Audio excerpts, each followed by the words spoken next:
নমস্কার, কলকাতা টিভি ডিজিটালে আপনাদের সকলকে স্বাগত।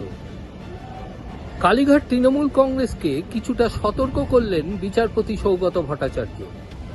21শে জুলাই বিড়লা প্ল্যানেটোরিয়ামের সামনে কলকাতা হাইকোর্টের নির্দেশে সভা করার অনুমতি পেয়েছিল কালীঘাট তৃণমূল কংগ্রেস।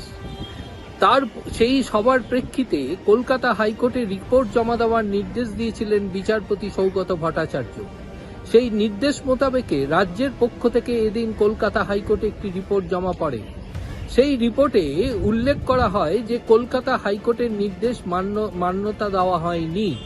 তার কারণ কলকাতা হাইকোর্টের নির্দেশ ছিল যান চলাচল স্বাভাবিক রাখতে হবে, কিন্তু সেদিন সবার ফলে একদিকের রাস্তা খোলা থাকার ব্যবস্থা করা হলেও পরবর্তীকালে তা বন্ধ করে দিতে বাধ্য হয় কর্তৃপক্ষের সংগঠকদের জন্য।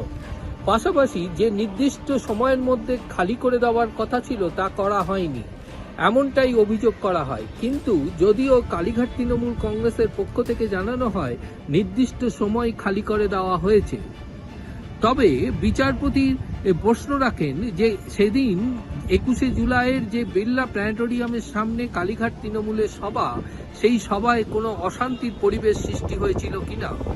দুপক্ষের তরফ থেকেই জানানো হয় তা হয়নি।